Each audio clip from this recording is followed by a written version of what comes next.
Guys నన్ను చాలా మంది కామెంట్లు అయితే అడుగుతున్నారు. అన్న NS200 యొక్క ఈఎంఐ ప్రాసెస్ గురించి చెప్పమని అడుగుతున్నారు.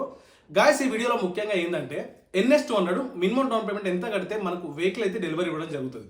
అదేవిధంగా మనం కట్టిన డౌన్ పేమెంట్కి ఈఎంఐ అనేది ఏ విధంగా ఉంటుంది, మంత్లీ ఈఎంఐ. వీటి గురించి ఈ వీడియోలో క్లియర్గా చెప్పబోతున్నా. అదేవిధంగా డాక్యుమెంట్స్ కూడా ఏమేమి అడుగుతారో మీకు ఈ వీడియోలో కవర్ చేయబోతున్నా. మన ఛానల్ని ఫస్ట్ టైం ఎవరైతే చూస్తున్నారో ఛానల్ తప్పకుండా సబ్స్క్రైబ్ అయితే చేసి పెట్టుకోండి. అదేవిధంగా ఈ వీడియోకి అయితే లైక్ మాత్రం అస్సలు స్కిప్ చేయకండి.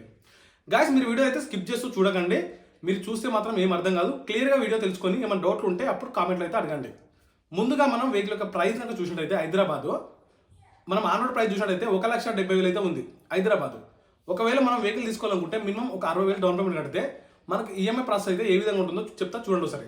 ముందుగా అయితే వెహికల్ యొక్క సీసీ కనుక చూసినట్టయితే 199.6 సీసీతో అయితే మనకి వెహికల్ రావడం జరుగుతుంది.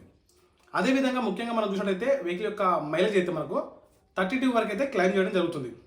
ట్యాంక్ యొక్క ఫ్యూయల్ కెపాసిటీ అయితే 12 లీటర్స్ దాకా అయితే క్యారీ చేయగలదు. ముందుగా అయితే మనం ఈఎంఐ ప్రాసెస్ అయితే చూసుకుందాం. మనం 60,000 డౌన్ పేమెంట్ కడితే మనకు లోన్ అయితే 1,10,000 అయితే లోన్ వస్తుంది. ఈ వచ్చిన లోను గాను మనం 24 మంత్స్ కనుక మనం ఈఎంఐ పెట్టుకున్నట్టయితే 5,530 రూపాయలు అయితే పడుతుంది. గుర్తుపెట్టుకోండి, 5,530 రూపాయలు 24 మంత్స్కి, అంటే 2 ఇయర్స్.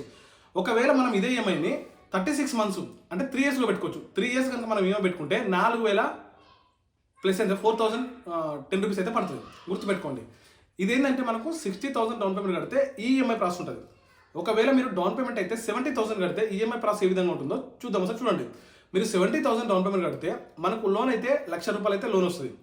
ఈ 1,00,000 రూపాయలు వచ్చిన లోను గాను మనం 24 మంత్స్ అయితే ఈఎంఐ పెట్టుకుంటే 5,039 రూపాయలు అయితే పడుతుంది. ఒకవేళ మనం ఇదే ఈఎంఐని 36 మంత్స్ 3 ఇయర్స్ కనుక పెట్టుకుంటే 3,600 రూపాయలు అయితే పడుతుంది. గాయస్ ఏంటంటే నెక్స్ట్ ముఖ్యంగా డాక్యుమెంట్స్. నన్ను చాలా మంది అడుగుతున్నారు, అన్న డాక్యుమెంట్స్ ఏం తీసుకెళ్ళాలి అని అడుగుతున్నారో.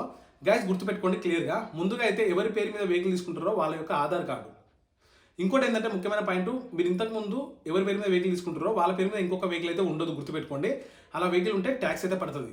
ఒకవేళ మీ పేరు మీద వెహికల్ ఉంటే మీ మమ్మీ పేరు మీద, మీ తమ్ముని పేరు మీద, మీ డాడీ పేరు మీద తీసుకోండి. వెహికల్ లేని వాళ్ళ పేరు మీద తీసుకోండి, మీకు ట్యాక్స్ అయితే పడదు. మనకు ఎవరైతే వెహికల్ అయితే తీసుకోవాలనుకుంటారో వాళ్ళ పేరు మీద ఆధార్ కార్డు, వాళ్ళ యొక్క బ్యాంక్ బుక్, అదేవిధంగా ఏటీఎం కార్డు, 2 ఫోటోస్ సరిపోతే అంతకు మించి అయితే ఏం అవసరం లేదు.